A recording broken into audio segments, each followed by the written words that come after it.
পেন্টাগনের অজেয় ক্ষমতার গল্পটাই কি তবে শেষ? পারস্য উপসাগরের বুকে নেমে এসেছে এক অকল্পনীয় স্তব্ধতা। বহু বছর ধরে মার্কিন সামরিক শক্তির যে মহড়া বিশ্ব দেখে এসেছে, হঠাৎ করেই তা যেন এক অবিশ্বাস্য মোড়ের মুখে এসে দাঁড়িয়েছে। ওয়াশিংটনের নীতি নির্ধারকরা ভেবেছিলেন পারস্য উপসাগরে জলযান ও বিমান শক্তির বিশাল মহড়া দেখালেই তেহরান পিছু হটবে, কিন্তু যুদ্ধক্ষেত্রের বর্তমান পরিস্থিতি পুরো পশ্চিমা বিশ্বকে রীতিমতো স্তব্ধ করে দিয়েছে। মধ্যপ্রাচ্যে মার্কিন সাম্রাজ্যবাদের যে অপরাজেয় শক্তির অহংকার দীর্ঘদিন ধরে গড়ে উঠেছিল, সেটা আজ ভেঙে চুরমার হয়ে গেছে। আর এই সমীকরণের ঠিক মাঝখানে দাঁড়িয়ে একচ্ছত্র নায়কের আসনে উঠে এসেছে ইরান। মধ্যপ্রাচ্য জুড়ে ছড়িয়ে থাকা যুক্তরাষ্ট্রের সুরক্ষিত সামরিক ঘাঁটিগুলোতে একের পর এক নিখুঁত ও ধ্বংসাত্মক আঘাত এনে পেন্টাগন কর্তাদের রাতের ঘুম পুরোপুরি হারাম করে দিয়েছে তেহরান। তবে প্রশ্ন উঠছে, হঠাৎ কিভাবে সম্ভব হলো এই অভাবনীয় রূপান্তর?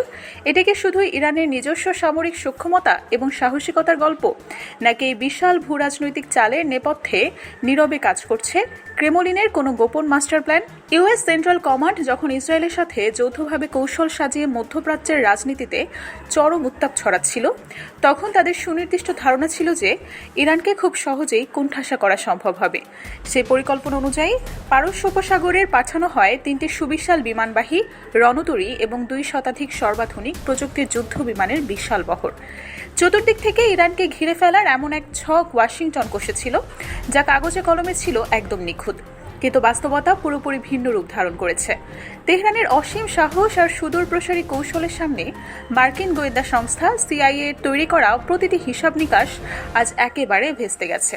এই মুখোমুখি লড়াইয়ে সবচেয়ে বড় ধাক্কাটি খেয়েছে মার্কিন প্রতিরক্ষা ব্যবস্থার দীর্ঘদিনের সুনাম।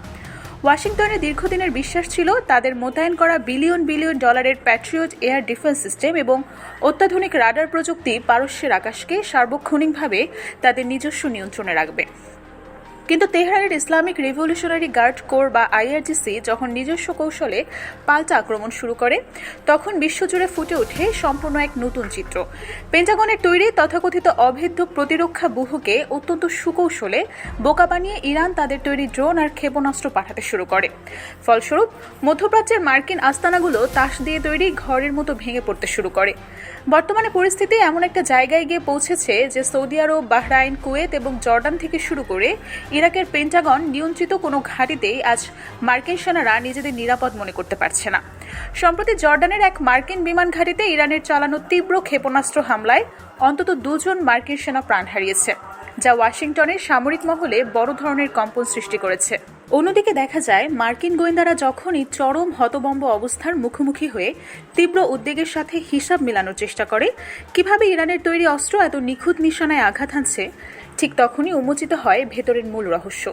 ব্রিটিশ বার্তা সংস্থা রয়টার্সের এক চাঞ্চল্যকর প্রতিবেদনে উঠে আসে মার্কিন গোয়েন্দা কর্মকর্তাদের এক বিস্ফোরক দাবির কথা। তাদের সুনির্দিষ্ট বিশ্লেষণ অনুযায়ী পেন্টাগনের এই চরম নাজেহাল ও নাজুক পরিস্থিতির নেপথ্যে মূল ভূমিকা রাখছে রাশিয়া থেকে সরবরাহ করা অত্যাধুনিক কোমেটা এন স্যাটেলাইট নেভিগেশন সিস্টেম।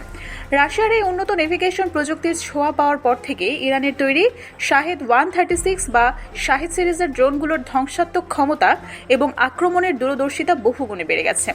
পেন্টাগনের সামরিক বাহিনী শত্রুর আক্রমণ রুখতে যেসব অত্যন্ত শক্তিশালী ইলেকট্রনিক জ্যামিং বা আধুনিক রাডার প্রতিরোধ ব্যবস্থা ব্যবহার করে থাকে, রাশিয়ার তৈরি এই বিশেষ স্যাটেলাইট সিস্টেম সেগুলোকে খুব সহজেই ফাঁকি দিতে সক্ষম। আকাশপথের জ্যামারের সরাসরি মুখোমুখি হয়েও এই ড্রোনগুলো তাদের নির্ধারিত লক্ষ্যবস্তু থেকে সামান্য 1 ইঞ্চিও সরে যায় না।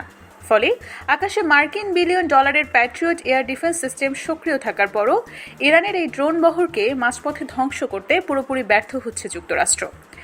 বাস্তবতা হলো, রাশিয়া ও ইরানের মধ্যকার সামরিক ও প্রযুক্তিগত সহযোগিতা সাম্প্রতিক বছরগুলোতে আন্তর্জাতিক রাজনীতির অন্যতম আলোচিত বিষয়।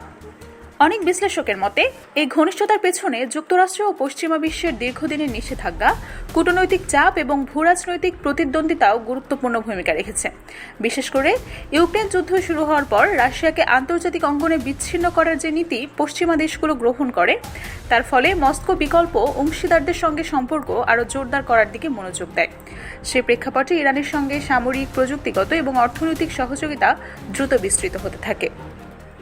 2 দেশে পশ্চিমা নিষেধাজ্ঞার মুখোমুখি হওয়ায় পারস্পরিক স্বার্থের ভিত্তিতে সহযোগিতার ক্ষেত্রে বাড়ানোর চেষ্টা করে। ড্রোন প্রযুক্তি, ক্ষেপণাস্ত্র উন্নয়ন, প্রতিরক্ষা শিল্পে অভিজ্ঞতা বিনিময় এবং বিভিন্ন কৌশলগত খাতে সমন্বয় নিয়ে আন্তর্জাতিক পর্যায়ে বিস্তর আলোচনা হয়েছে।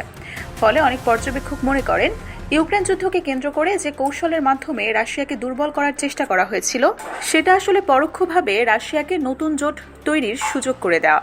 সামরিক ও আন্তর্জাতিক সম্পর্ক বিশ্লেষকদের একাংশের মতে এই পুরো ভূরাজনৈতিক বাস্তবতায় রাশিয়ার অন্যতম লক্ষ্য ছিল এমন একটি পরিবেশ তৈরি করা, যেখানে যুক্তরাষ্ট্রকে একই সময়ে একাধিক গুরুত্বপূর্ণ অঞ্চলে মনোযোগ ও সম্পদ ব্যয় করতে হবে। ফলে যুক্তরাষ্ট্রকে ইউরোপ, মধ্যপ্রাচ্য এবং ইন্দো প্যাসিফিক এই তিনটি গুরুত্বপূর্ণ কৌশলগত অঞ্চলের মধ্যে ভারসাম্য বজায় রাখতে আরও কঠিন সিদ্ধান্ত নিতে হতে পারে। অন্যদিকে ইরানও এই পরিবর্তিত আন্তর্জাতিক পরিবেশকে নিজের আঞ্চলিক অবস্থান শক্তিশালী করার একটি সুযোগ হিসেবে দেখছে বলেই অনেকেই মনে করছেন। কারণ সবকিছু মিলে মধ্যপ্রাচ্যের নিরাপত্তা পরিস্থিতি, ইউক্রেন যুদ্ধের ভবিষ্যৎ, আন্তর্জাতিক নিষেধাজ্ঞা, জ্বালানি বাজারের পরিবর্তন এবং বিশ্ব শক্তিগুলোর কূটনৈতিক সিদ্ধান্ত সবকিছু এই সমীকরণকে প্রতিনিয়ত পরিবর্তিত করছে।